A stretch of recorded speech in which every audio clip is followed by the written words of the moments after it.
Halo semuanya, perkenalkan nama saya Anastasia Rosa. Saya merupakan mahasiswa semester 5 dari Universitas Atmajaya Yogyakarta, jurusan Ilmu Komunikasi. Jadi podcast ini saya buat untuk memenuhi tugas ujian tengah semester mata kuliah Manajemen Media.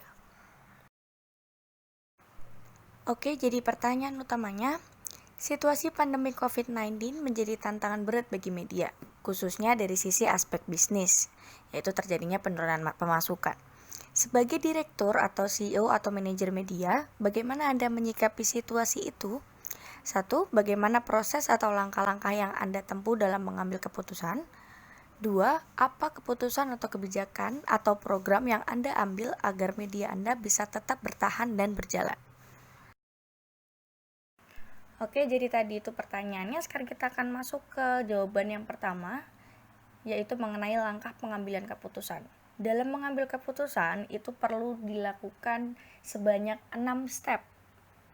Yang pertama yaitu identifikasi masalah. Karena yang sedang kita hadapi adalah pandemi COVID-19, maka kita perlu mengidentifikasi mengenai COVID-19 supaya kita mengerti apa yang sebenarnya sedang kita hadapi. Jadi kita perlu mengumpulkan informasi sebanyak mungkin, menggali sebanyak mungkin, sedalam mungkin mengenai COVID-19.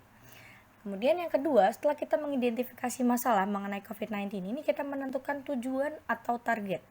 Karena tadi dikatakan pada soal yang pertama yaitu terjadi penurunan pemasukan media, maka apa yang akan kita lakukan untuk bertahan dan tetap berjalan. Jadi target di sini yaitu agar pemasukan media itu tetap bertahan dan media tetap berjalan selama masa pandemi ini. Oke. Kemudian yang setelah menetapkan tujuan, kita akan masuk ke step ketiga yaitu mengembangkan solusi alternatif. Setelah kita mengetahui informasi mengenai masalah apa yang sedang kita hadapi, kemudian kita mengerti nih tujuannya itu untuk mempertahankan media, berarti kita harus kemudian mengumpulkan solusi apa aja yang kira-kira bisa kita lakukan untuk mencapai target tersebut dan menyelesaikan masalahnya. Oke, jadi kita mengumpulkan sebanyak mungkin solusi alternatif untuk menemukan jalan keluar yang paling tepat. Kemudian yang keempat yaitu memilih solusi. Jadi setelah tadi kita mengumpulkan sebanyak mungkin solusi alternatif untuk mencapai tujuan kita, itu kita memilih solusi mana kira-kira yang paling masuk akal, yang paling efektif dan yang paling bisa untuk dijalankan di organisasi kita. Yang yaitu di sini kita berbicara mengenai media ya. Nah, kemudian setelah kita memilih satu solusi yang terbaik itu, kita akan masuk ke step kelima, yaitu implementasi solusi. Jadi kita telah memilih solusi yang paling baik, kemudian kita mengimplementasikan. Karena tidak mungkin kita memilih solusi kemudian tidak mengimplementasikannya, karena solusi itu tidak akan berjalan dong, tidak akan berguna sebagaimana mestinya. Oke, dan karena di sini berbicara mengenai implementasi solusi, maka kita akan perlu yang namanya langkah yang sangat spesifik di dalam solusi itu. Kemudian setelah kita mengimplementasi solusi, kita akan melakukan step terakhir yaitu memantau solusi. Jadi setelah dilakukan implementasi, kita nggak bisa hanya diam aja, hanya kemudian, oh ya sudah, saya sudah memberi solusi, selesai, tidak sampai di situ. Tetapi kita harus memantau apakah solusi yang sudah dilakukan, solusi yang sudah diterapkan itu dapat berjalan dengan efektif dan sesuai yang kita harapkan. Karena nantinya jika ternyata solusi yang kita lakukan ini tidak efektif atau kurang efektif, tidak sesuai seperti yang kita harapkan, maka kita harus segera mungkin merubah atau menemukan atau mencari solusi yang baru untuk diterapkan supaya kemudian bisa menjadi lebih efektif dan menangani masalah yang sedang kita hadapi. Ya, jadi itu tadi jawaban nomor 1 mengenai langkah pengambilan keputusan yang di dalamnya terdapat 6 langkah, mulai dari identifikasi masalah hingga memantau solusi. Sekarang kita akan masuk ke jawaban nomor 2, yaitu mengenai kebijakan atau program apa saja yang akan diterapkan untuk menjaga media supaya tetap berjalan dan bertahan selama pandemi. Di sini terdapat 4 kebijakan. Yang pertama yaitu melaksanakan kegiatan dengan menerapkan protokol kesehatan. Jadi karena yang kita hadapi saat ini adalah sebuah wabah penyakit yang penularannya sangat cepat dan sangat mudah, maka kita perlu memperhatikan protokol kesehatan. sehingga nanti bisnis dapat tetap berjalan dan karyawan juga tetap sehat.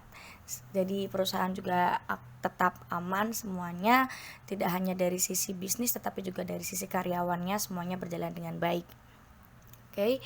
Kemudian yang kedua yaitu mengadakan program Breaking COVID-19. Apa itu Breaking COVID-19? Jadi ini merupakan suatu program yang nantinya akan menayangkan mengenai informasi selengkapnya COVID-19. Baik itu mengenai update jumlah atau kemudian kebijakan dari pemerintah seperti apa, vaksin COVID, segala macam mengenai COVID-19 akan dihadirkan dalam acara Breaking COVID-19 ini. Termasuk mengenai yang paling penting adalah hoaxbusternya. Jadi kita sebagai media itu juga turut memperhatikan berita mana saja yang kemudian itu beredar di masyarakat tetapi berita tersebut adalah hoax. Nah, itu yang akan kita beritakan, itu yang akan kita sampaikan kepada pemirsa. Begitu.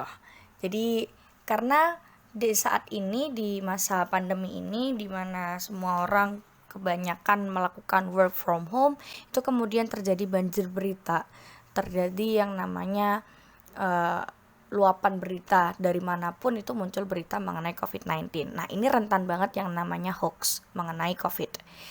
Maka di sini kita sebagai media, yang ini adalah media televisi, itu kita menghadirkan acara Breaking COVID-19 yang di sini menampilkan berita yang paling muktahir, berita yang paling benar. Jadi jangan sampai hoax itu beredar di kalangan masyarakat gitu.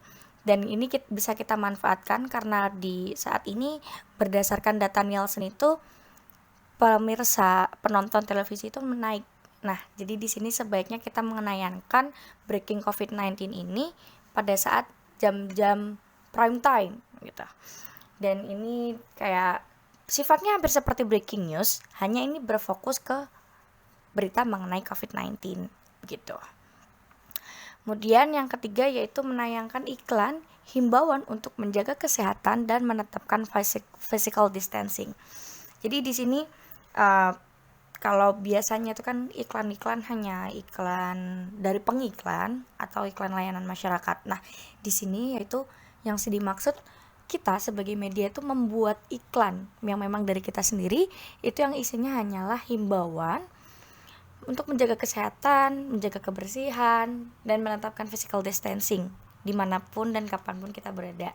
Itu gunanya untuk senantiasa mengingatkan para pemirsa untuk menjaga kesehatannya dan supaya tidak lupa bahwa kita ini masih menghadapi COVID-19 gitu.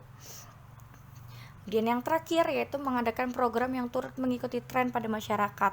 Jadi kalau dilihat ini, saat ini kan banyak beberapa tren yang kemudian naik daun, kayak misalkan penggunaan aplikasi TikTok, atau kemudian terdapat banyak challenge untuk merayakan atau untuk menemani kita di rumah supaya tidak bosan.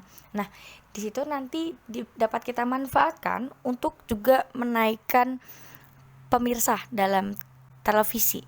Jadi misalkan kita mengadakan challenge yang sama seperti apa yang sedang booming di TikTok. Misalkan kita mengajarkan TikTok challenge yang nantinya mungkin berjoget apa, yang di dalamnya adalah lagu yang mungkin bisa juga menghimbau untuk dalam menjaga kebersihan, mungkin bisa cuci tangan challenge atau dan lain sebagainya, yang nantinya akan diberikan hadiah, dan itu sangat bisa untuk menaikkan rating, karena kan kalau TikTok itu kan lagi booming banget. Nah, jadi itu bisa dimanfaatkan, kita bisa menggabungkan antara TikTok dan televisi. Nah, jadi di situ nanti bisa diharapkan untuk menaikkan rating, menaikkan jumlah pemirsa dalam televisi kita. Jadi demikian kebijakan atau program, sebanyak 4 program yang akan dilaksanakan untuk menjaga media ini tetap berjalan, yaitu melaksanakan kegiatan dengan menerapkan protokol kesehatan, mengadakan program Breaking COVID-19, menayangkan iklan himbauan untuk menjaga kesehatan, menetapkan physical distancing, dan mengadakan program yang turut mengikuti tren pada masyarakat. Terima kasih.